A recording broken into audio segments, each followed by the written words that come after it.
Assalamualaikum teman-teman. Pada pertemuan kali ini, kita akan membahas masalah capital budgeting dengan program dinamik oleh kami kelompok 7 OR1 Universitas Islam Negeri Sumatera Utara. Sebelum masuk ke materi, kita kenalan dulu yuk. Jadi di kelompok 7 ini kami terdiri dari 3 orang. Ada Ika Trisna Wahyudianti, ada Sekar Ayu Irawan, dan Siti Nurantika. Baiklah, kita masuki ke materi kita pada hari ini yaitu capital budgeting. Apa sih itu capital budgeting? Nah, capital budgeting merupakan proses evaluasi dan pemilihan investasi jangka panjang yang konsisten terhadap maksimalisasi suatu tujuan. Dalam pengambilan keputusan investasi, opportunity cost memegang peranan yang penting. Apa sih itu kok opportunity cost? Opportunity cost merupakan pendapatan atau penghematan biaya yang dikorbankan sebagai akibat dipilihnya alternatif tertentu. Misalnya, dalam penggantian mesin lama dengan mesin baru, harga jual mesin lama harus diperhitungkan dalam mempertimbangkan investasi pada mesin baru. Perusahaan mengadakan investasi dalam aktiva tetap adalah juga dengan harapan bahwa perusahaan akan memperoleh kembali dana yang diinvestasikan tersebut, seperti halnya pada investasi aktiva lancar. Perbedaannya terletak pada jangka waktu dan kembalinya dana yang diinvestasikan dalam kedua golongan aktiva tersebut. Batas 1 tahun tersebut tidaklah mutlak. Apa saja sih manfaat dari penyusunan capital budgeting? Jadi dalam penyusunan capital budgeting ini, kita dapat memperoleh manfaat yaitu yang pertama dalam bidang perencanaan yaitu merencanakan penanaman modal. Pada bidang koordinasi yaitu mengkoordinasi penerimaan modal dan pada bidang pengendalian yaitu mengendalikan perubahan modal. Tahap-tahap capital budgeting. Capital budgeting memiliki tahap-tahap sebagai berikut, yaitu yang pertama, biaya proyek harus ditentukan. Yang kedua, manajemen harus memperkirakan aliran kas yang diharapkan dari proyek termasuk nilai akhir aktiva. Yang ketiga, resiko aliran kas proyek harus diestimasi. Yang keempat, dengan mengetahui aliran kas proyek, manajemen dapat menentukan biaya modal yang tepat untuk mendiskontokan aliran kas proyek. Yang kelima, dengan menggunakan dasar nilai waktu uang, aliran kas masuk yang diharapkan dapat digunakan untuk memperkirakan nilai aktiva pada perusahaan. Dan yang keenam, nilai sekarang atau present value, aliran kas masuk yang diharapkan dapat dengan present value pengeluaran yang diperkirakan. Baiklah, materi selanjutnya akan dibacakan oleh teman saya, Siti Nurantika. Selanjutnya, saya akan melanjutkan mengenai metode investasi capital budgeting. Payback period atau PP.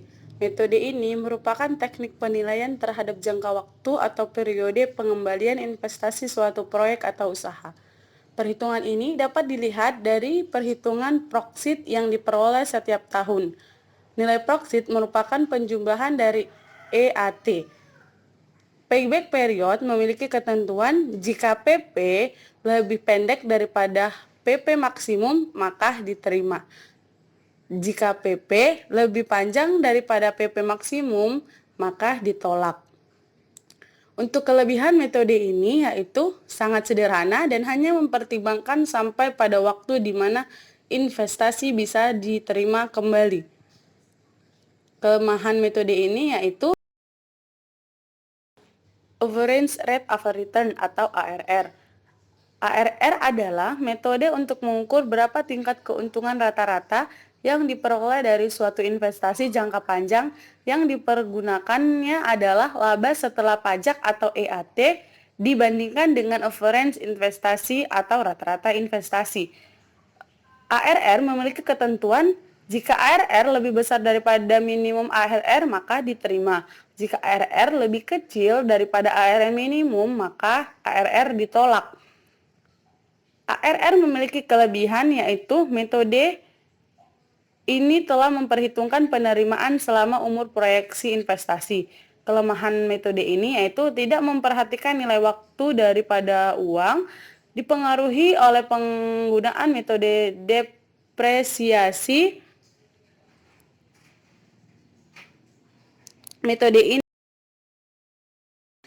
Net Present Value atau NPV. Metode ini menghitung tingkat bunga yang menyamakan nilai sekarang investasi dengan nilai sekarang penerimaan kas bersih di masa mendatang.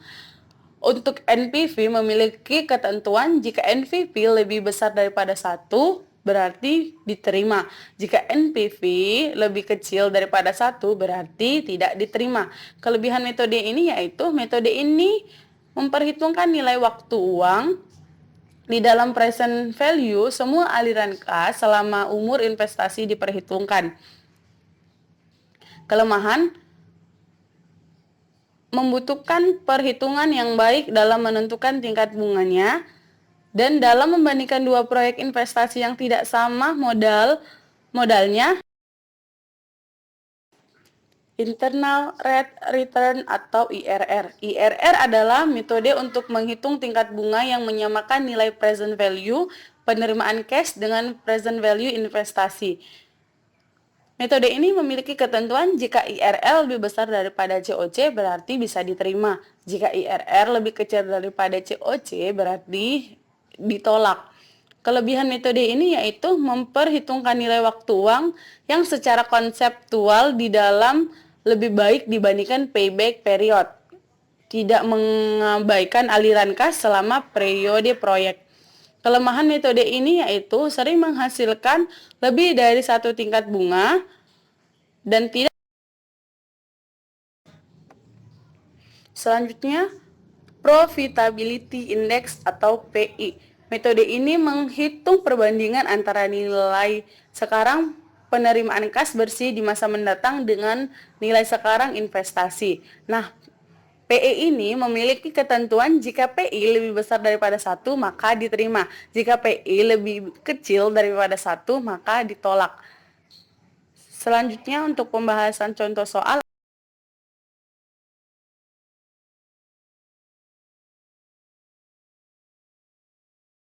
Sebuah perusahaan berencana akan mengembangkan sebuah proyek melalui ketiga buah pabrik yang dimilikinya.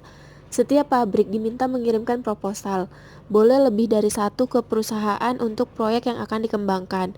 Setiap proposal memuat total biaya yang dibutuhkan dan total keuntungan yang akan diperoleh. Dari pengembangan usaha itu, perusahaan menganggarkan biaya 5 miliar untuk alokasi dana bagi ketiga pabriknya itu. Tabel berikut meringkas nilai C dan R untuk masing-masing proposal proyek. Proposal proyek bernilai 0 sehingga dicantumkan yang berarti tidak ada alokasi dana yang diberikan untuk setiap pabrik. Tujuan perusahaan adalah memperoleh keuntungan yang maksimum dari pengalokasian dana sebesar 5 miliar tersebut. Selesaikan persoalan ini dengan program dinamis. Peubah status yang terdapat pada tahap 1, 2, dan 3 X1 dengan modal yang dialokasikan pada tahap 1, X2 yaitu modal yang dialokasikan pada tahap 1 dan 2, X3 yaitu modal yang dialokasikan pada tahap 1, 2, dan 3. Kemungkinan nilai untuk X1 dan X2 adalah 0, 1, 2, 3, 4, 5 miliar. Sedangkan nilai untuk X3 adalah 5. Perhatikan tabel berikut ini. C yaitu biaya yang dibutuhkan, sedangkan R ialah keuntungan yang akan didapat. Jadi pabrik 1 proyek 1, C1-nya 0, pabrik 1 proyek 2, C1-nya 1, pabrik 1 proyek 3, C1-nya 2, sedangkan pabrik 1 proyek 4 itu tidak ada. Pabrik 1 proyek 1, R1-nya 0, proyek 2 5, proyek 3 6, sedangkan pabrik 2 C2-nya pabrik 2 proyek 1 C2-nya 0, pabrik 2 proyek 2 C2-nya 2, proyek 3-nya 3, proyek 4-nya 4. Sedangkan keuntungan yang akan didapat proyek 1 0, proyek 2 8, proyek 3 9, proyek 4 12. Pabrik 3 biaya yang dibutuhkan pada proyek 1 yaitu 0, pada proyek 2 yaitu 1. Sedangkan pada proyek 3 dan 4 itu tidak ada. dan keuntungan yang akan didapat pada proyek 1 yaitu 0, pada proyek 2 yaitu 3, sedangkan pada proyek 3 dan 4 itu tidak ada. Misalkan RKPK yaitu keuntungan dari alternatif PK pada tahap K. Sedangkan FK, XK yaitu keuntungan optimal dari tahap 1, 2, dan seterusnya. Dan K yang diberikan oleh status XK. Tahap atau K adalah proses mengalokasikan dana untuk setiap pabrik. Jadi karena ada 3 pabrik, jadi dia memiliki 3 tahap. Status atau XK menyatakan jumlah modal yang dialokasikan pada setiap tahap. Sedangkan alternatif atau P menyatakan proposal proyek yang diusulkan setiap pabrik. Pabrik 1, 2, dan 3 masing-masing memiliki 3, 4, dan 2 alternatif proposal. Relasi recurrence keuntungan optimal kita ketahui di sini F1X1 sama dengan maksimal dari visible proposal, di mana himpunan dari R1P1 itu merupakan basis, dan FKXK sama dengan maksimal, di mana himpunan RK, PK ditambah FK dikurang 1, XK dikurang 1 itu sebagai recurrence, di mana nilai K-nya itu 2 dan 3. Catatannya yang pertama, XK dikurang 1 sama dengan XK dikurang CK PK, di mana C PK adalah biaya untuk alternatif PK pada tahap K. Yang kedua, proposal PK dikatakan layak atau feasible jika biayanya atau biaya CPK tersebut tidak melebihi nilai status XK pada tahap K.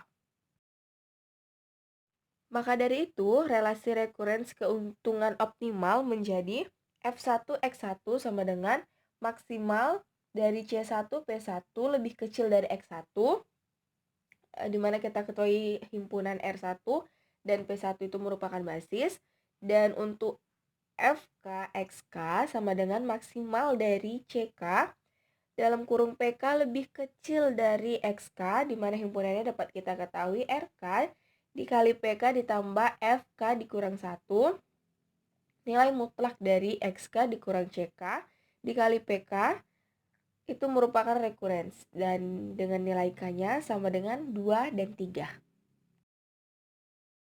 Oke, tahap 1 di sini kita mencari nilai maksimal dari R1P1. Nah, P1-nya itu ada 3, dari mana? Karena pabrik 1 itu memiliki 3 proyek. Jadi di sini kita tuliskan P1 sama dengan 1, P1 sama dengan 2, dan P1 sama dengan 3. Nah, untuk nilai X1-nya atau nilai value-nya itu ada 0 sampai 5. Nah, untuk P1 sama dengan X1, nilai revenue-nya tuh adalah 0. Dan untuk P1 sama dengan 2, untuk nilai revenue-nya tuh 5 kita isi dari X1 sama dengan X1 sama dengan 1. Kenapa nggak dari X1 sama dengan 0? Karena cost kita itu 1, karena jumlah X1 adalah jumlah modal yang dibutuhkan pada proyek. Jadi X1 sama dengan 0 itu tidak bisa diisi. Dan untuk P1 sama dengan 3 sama juga. Di sini P1 sama dengan 3 itu cost-nya itu 2. Jadi di sini kita meletakkan nilainya 6 itu dimulai dari X1, 2 sampai 5. Dan untuk solusi optimalnya dari F1X1 dapat kita tuliskan. Di sini kan P1, P2 dan P3-nya adalah 0, jadi di situ kita tuliskan 0. Dan untuk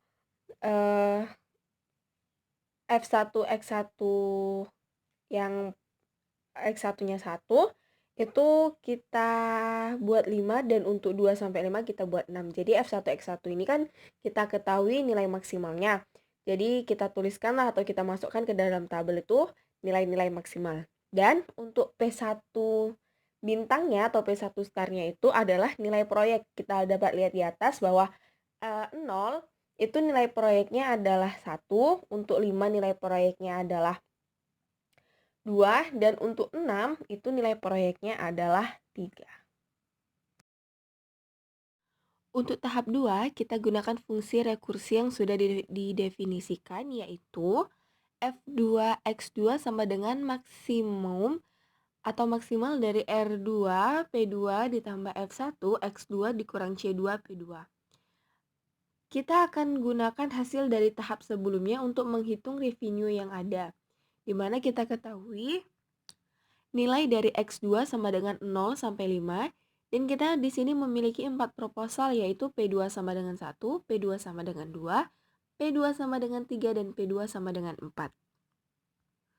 Lalu kita untuk mengisi nilai P2 sama dengan 1, karena P2 sama dengan 1 ini costnya adalah 0, jadi kita isi semua nilainya tuh 0.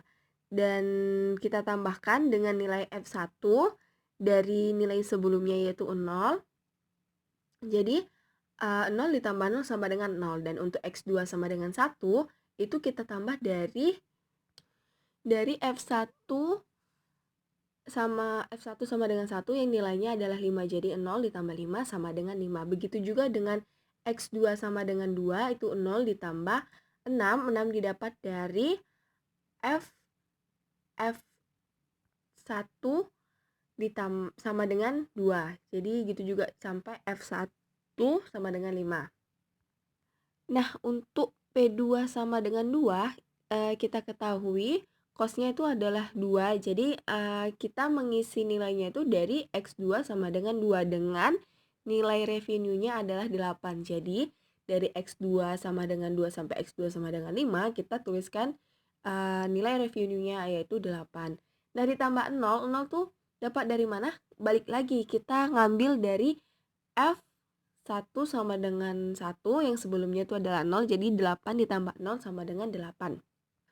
Nah, untuk yang ketiga sampai kelima itu diambil dari F1 sama dengan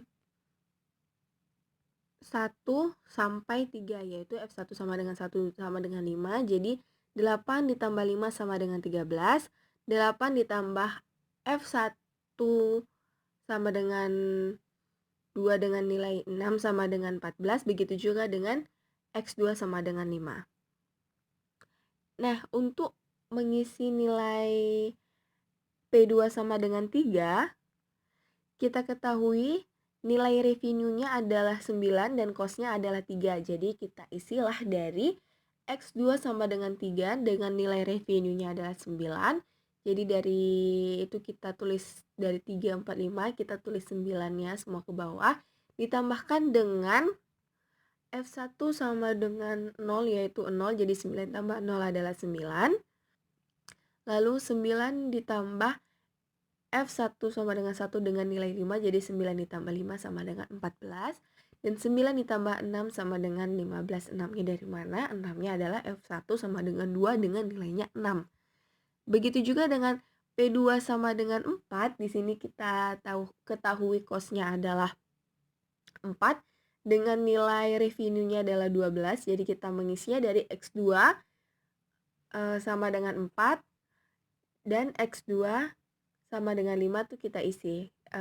Dan untuk penambahannya kita ambil dari F1 sama dengan 0 dan F1 sama dengan 2. Jadi hasilnya 12 ditambah 0 sama dengan 12 dan 12 ditambah 5 sama dengan 17. Nah, untuk solusi optimalnya sama aja seperti yang sebelumnya. F2X2 ini adalah nilai perbandingan dan kita ambil nilai yang paling besar dari proposal yang kita punya dari P2 sama dengan 1, P2 sama dengan 2, P2 sama dengan 3, dan P2 sama dengan 4. Untuk F2X2 0 itu nilainya yang terbesar adalah 0 karena yang lainnya kan nggak kita isi. Nah, untuk F2X2 sama dengan 1, nilai paling besarnya 5. Untuk yang kolom ketiga nilai paling besarnya adalah 8. Untuk yang kolom ketiga tuh ada 3 nilai, ada 6, 13, dan 9. Jadi nilai yang paling besar adalah 13. Dan untuk X2 sama dengan 4, itu ada nilai 6, 14, 14, dan 12. Jadi nilainya kita ambil adalah 14. Dan untuk yang kelima, yang paling besarnya adalah 17. Nah, untuk P2 bintang itu adalah nilai produknya. Jadi 0 itu nilai produknya adalah 1. Untuk 5 adalah nilai produknya juga 1. Dan untuk 8 nilai produknya 2, 13 juga 2, 14 2 atau 3, dan 17 adalah nilai produk dari 4. Baiklah, untuk tahap 3 atau tahap terakhir, kita hanya menggunakan nilai X3 sama dengan 5. Maka di sini kita memiliki dua proposal, yaitu P3 sama dengan 1 dan P3 sama dengan 2. Sama seperti cara sebelumnya, karena nilai revenue dari proposal 1 adalah 0 dan proposal 2 sama dengan 3, kemudian 17 didapat dari nilai F2 yang ada di kotak bawah. Nah, F2 untuk nilai X-nya sama dengan 5, kemudian untuk P3 sama dengan 2, maka nilai 14 ditambahkan karena kita menambahkan dari F2 untuk X3-nya sama dengan 5, dikurang bobotnya atau cost-nya adalah 1, sehingga kita ambil nilai X2-nya sama dengan 4, maka didapatlah 14. Maka solusi optimalnya adalah 17 dengan nilai P3 optimalnya sama dengan 1, itu didapat karena bisa memilih dari proposal 1 dan 2.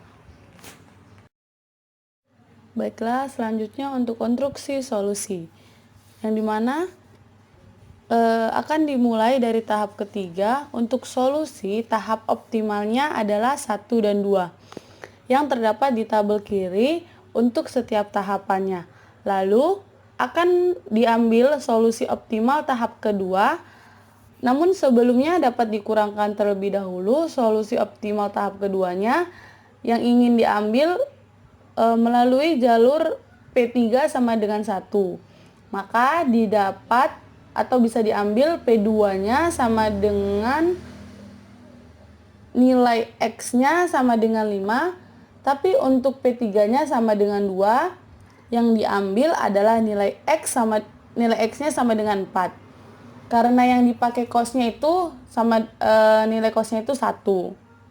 Nah, untuk selanjutnya X2-nya sama dengan 5, P2 maksimalnya adalah 4 karena proposal keempat. Untuk X2 sama dengan 4 itu bisa diambil atau bisa dicoba 2 atau 3 dari kedua cabang yang diambil, yang ditentukan. Selanjutnya, ambil solusi optimal tahap pertama dengan melakukan pengurangan nilai X dikurang proposal dari tahap kedua yang cost-nya sama dengan 4. Di mana P1 bintangnya itu adalah proposal ketiga. Proposal kedua. Ini berlaku untuk tahapan selanjutnya atau tahapan lainnya, sehingga P2-nya sehingga P3 dikurangkan dulu, yang 4 dikurang 3 sama dengan 1, diambil dari P1 sama dengan 1, yaitu proposal kedua. Jadi maka terbentuk 2, 3, 2. Sekian hasil presentasi kami.